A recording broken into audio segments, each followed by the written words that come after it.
ഞാനിന്ന് നമ്മുടെ centralised filtration സിസ്റ്റത്തിലേക്ക് കുറച്ച് K1 മീഡിയ ടോപ്പ് അപ്പ് ചെയ്യാൻ വന്നതാണ്. അപ്പോഴേക്കും നിങ്ങളെ ഒന്ന് ഫിൽറ്റർ കാണിക്കാമെന്ന് വിചാരിച്ചു. നമ്മുടെ ടാങ്കിൻ്റെ ഔട്ട്ലെറ്റ് നേരെ വന്നിട്ട് 100% സ്പോഞ്ച് ഫിൽറ്റർ നിറച്ചിരിക്കുന്ന ഒരു ഡ്രമ്മിലേക്കാണ് വരുന്നത്. സ്പോഞ്ച് ഫിൽറ്ററിൽ നിന്ന് നേരെ K1 മീഡിയയിലേക്ക്. ഇതിൻ്റെ ബോട്ടം ഒരു 30%ഓളം സെറാമിക് മീഡിയാസ് തന്നെയാണ്, റെഡ് സെറാമിക് മീഡിയാസ് ആണ്. അത് കഴിഞ്ഞിട്ട് 2 ടൈപ്പ് K5 മീഡിയയും K1 മീഡിയയും കിടപ്പുണ്ട്, ചെറുതും വലുതുമായിട്ട്. ചെറുതായിരിക്കും ഈ റൊട്ടേറ്റ് ചെയ്യാൻ എളുപ്പം, വലുത് റൊട്ടേറ്റ് ചെയ്ത് കിട്ടാൻ വേണ്ടിയിട്ട് കുറച്ച് ദിവസം പിടിക്കും, ഇത്രയും പ്രഷറും കൊടുക്കണം. പിന്നെ നേരെ ceramic media 50% ceramic media fill ചെയ്തിട്ടുള്ള ഒരു ഡ്രമ്മിലേക്ക് വരും. ഇതിനകത്തും K1ഉം കുറച്ച് K1ഉം എയറും കൊടുക്കുന്നുണ്ട്. എയർ ഞാൻ നിങ്ങളെ കാണിക്കാൻ വേണ്ടി ജസ്റ്റ് ഒന്ന് ഓഫ് ചെയ്തിട്ടതാണ് എയർ. അതിനുശേഷം നമ്മുടെ പമ്പ് വരുന്ന ഡ്രമ്മിലേക്ക് വരും. ഇവിടെ വന്നിട്ട് ഈ 2 സ്ലോട്ടിലായിട്ട് ഈ കാണുന്ന പോലെ നമ്മൾ UV ലാമ്പ് ഇടാറുണ്ട്. ഒരു UV ലാമ്പ് ജസ്റ്റ് റിമൂവ് ചെയ്ത് വെച്ചിരിക്കുകയാണ്.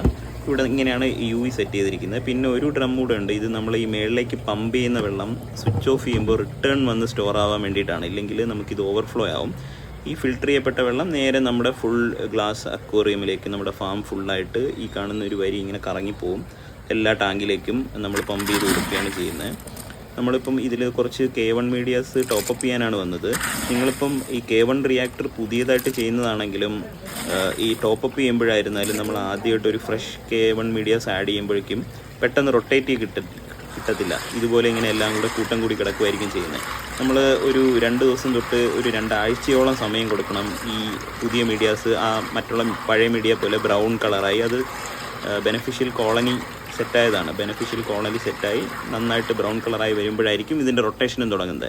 അതുകൊണ്ട് നിങ്ങൾ പെട്ടെന്ന് നിങ്ങളുടെ പമ്പിൻ്റെ പ്രഷർ കുറവാണെന്ന് വെച്ചിട്ട് എയർ പമ്പ് കൂട്ടുകയോ അങ്ങനെയുള്ള ചിലവുകളിലേക്ക് പോകേണ്ട ആവശ്യമില്ല. ഒരു 2 ആഴ്ചത്തോളം വെയിറ്റ് ചെയ്ത് കഴിഞ്ഞാൽ ആ ബോയിലിംഗ് കറക്റ്റായിട്ട് കിട്ടും, കറക്റ്റായിട്ട് ബോയിൽ ചെയ്ത് കിട്ടും. അപ്പോൾ ഈ ഒരു രീതിയിലാണ് നമ്മൾ നമ്മുടെ ഫിൽട്രേഷൻസ് ഫുള്ള് സെറ്റ് ചെയ്തിരിക്കുന്നത്.